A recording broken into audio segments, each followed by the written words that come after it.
friends, welcome back, or welcome if you're new. My name is Emma and this is Dandelion Cottage. In today's tutorial, I'm going to show you how I sublimated on 100% cotton using HTV glitter. I ordered my Glitter HTV from 143vinyl.com. Now, I am not an affiliate of theirs. I have just used them a lot in the past for both my HTV and my regular vinyl, and I've been very happy with their service and their quick shipping. Okay, most of you that have been watching my videos know that I like to print my sublimation designs through Microsoft Word. As you can see here, I've already unlocked my image, but just as a reminder on how to do that, just double click on the image, which is going to take you into the picture format tab. You're going to click wrap text and then go down to behind text. This is going to free your image so that you can freely move it up and down and left and right with your mouse. To be able to make our image as large as we can get it, we want to go down to your custom margins, which you can see here is grayed out, and that's because our image is selected. So just go back, click on anywhere on the page, it deselects your image, and then you can change your custom margins to as small as they can go, which is the 0.12. So once you have that selected, you want to go back to your print, and you're going to make sure that none of your sides, tops, nothing has been cut off. Once you see that nothing's been cut off, go ahead and go into your printing options. And this is where you want to make sure that you've got your portrait selected, your premium presentation paper matte, as you can see there, and then under the quality, you want it high. Definitely want this color. And let's see what else on here. I don't think there's anything else on this tab. So let's go up and we're going to click on the More Options tab. And here you want to make sure you've selected Mirror Your Image, especially on this one because it says Mamasaurus and we want to make sure that that's not backwards. And then you want to deselect the high speed. You don't want this printing too quickly or it's not going to come out very bright, vibrant. Now my choice is I always do the color combinations. I do the Adobe RGB with the gamma of 2.2. Now you can see you can go in and change this at any time. So if you wanted to switch it to maybe the ICM or any of the other options, you definitely could. But like I said, I like the Adobe with the gamma of 2.2. I just see that my images are way more vibrant when I select this option with my Epson 2760 printer.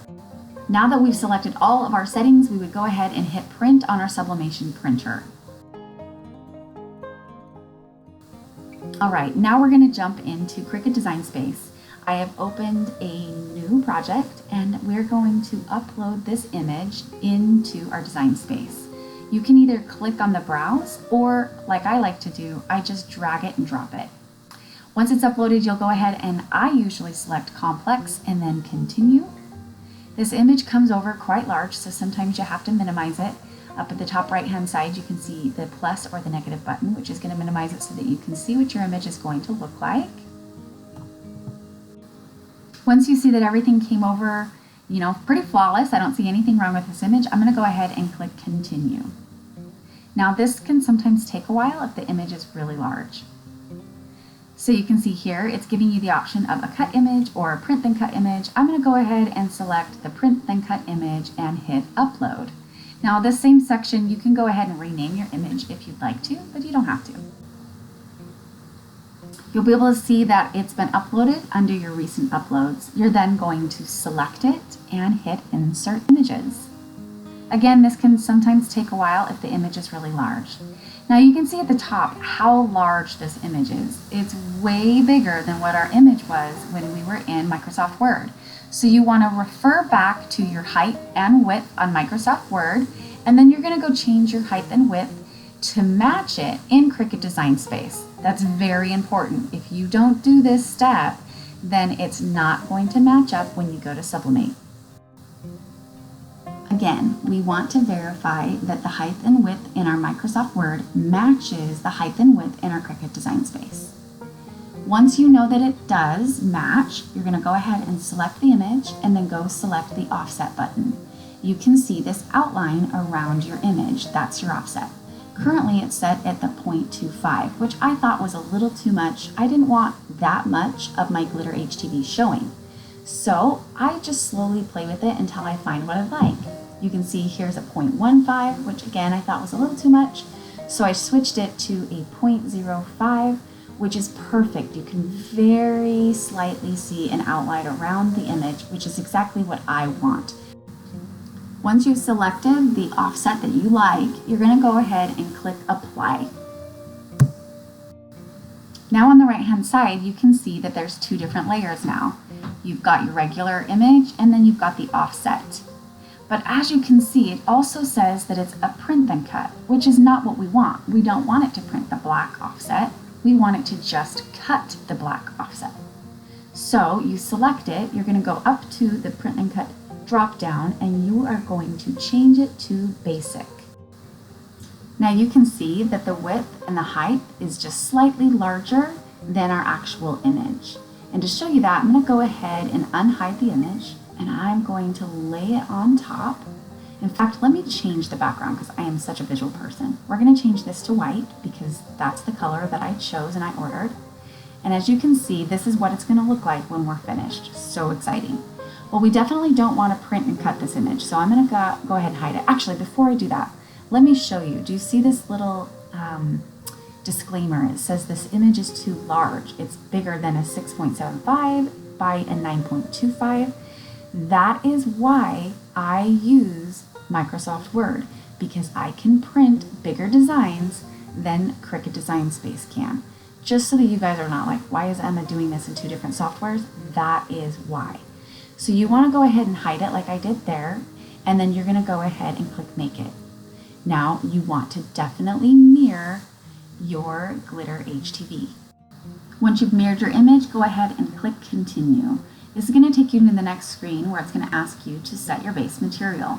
So typically you could use heat transfer non-Cricut, but because this is a glitter heat transfer, I think it's best that we go and click Browse Materials. We're going to go ahead and just type in glitter and then click Find. Now let's see what comes up. Yeah, that could work. Glitter iron-on. I think that would work just fine. It's pretty much the same thing. So I'm going to go ahead and click that and then hit Done. Now make sure you pay attention to any disclaimers. Like right here, it says make sure mirror is turned on and iron-on material is faced shiny side down. This is an extremely important step because if you cut it on the wrong side, you've just wasted all of your money. Okay, so we've got our sublimation print printed. So what I like to do is I go around all of the edges and I cut as closely as I can.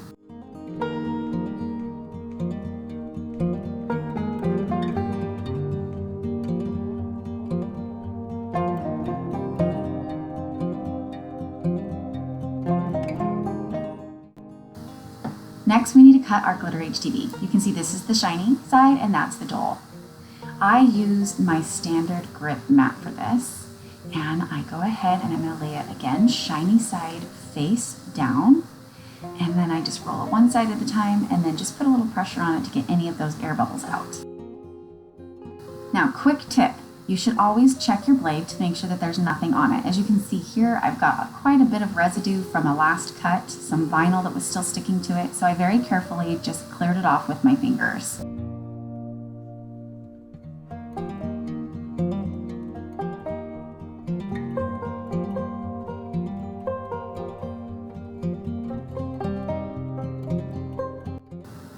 Now always try and save your scraps. So I like to cut around the image and save any leftover pieces so that I can use them later.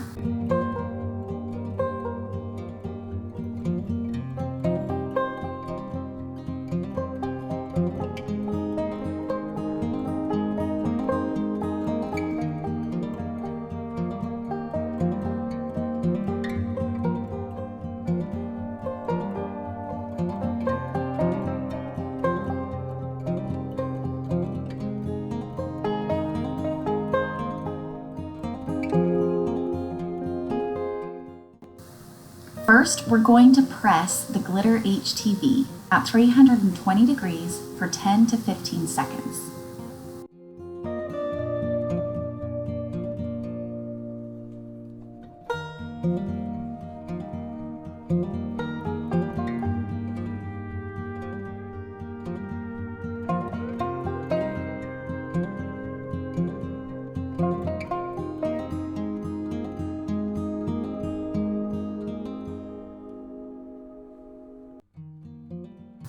Next, we want to tape down our image. As you can see here, I cut very close along the lines. And the reason I do this is so that it's super easy to line up with the glitter vinyl that's already attached underneath.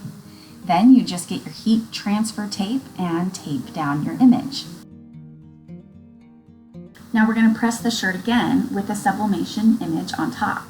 You need to increase your temperature to 385 degrees. Make sure you use a piece of butcher paper for the blowout, and you're going to press it for about 45 to 55 seconds.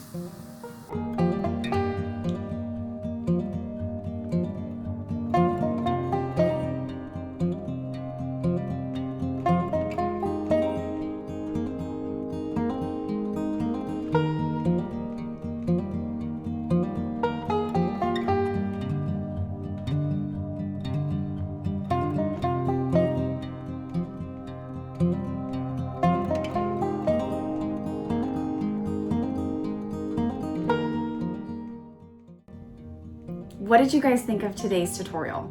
Did you enjoy it? Are you going to try it? I am so mind blown and so excited for the world of opportunity that just opened up to me. The different things and designs that I'm going to try, so excited. So to sum it up, what did we do today? We basically sublimated on 100% cotton. Now with that said, of course, we did not directly sublimate onto 100% cotton because that is not possible. But with glitter heat transfer vinyl, we were able to press that first and then sublimate on the Glitter HTV, which was pretty awesome. One last final show and tell of how it turned out. I love it, absolutely beautiful. I just think it's super vibrant. I'm sure it's hard to tell from the camera, but it's so vibrant. And this is not possible on, a polyester dark shirt. It's just not possible. So pretty awesome that we have a whole new world of opportunity by using the Glitter HTV. Thank you so much for watching. I appreciate each and every one of you. Thank you so much for subscribing to my channel.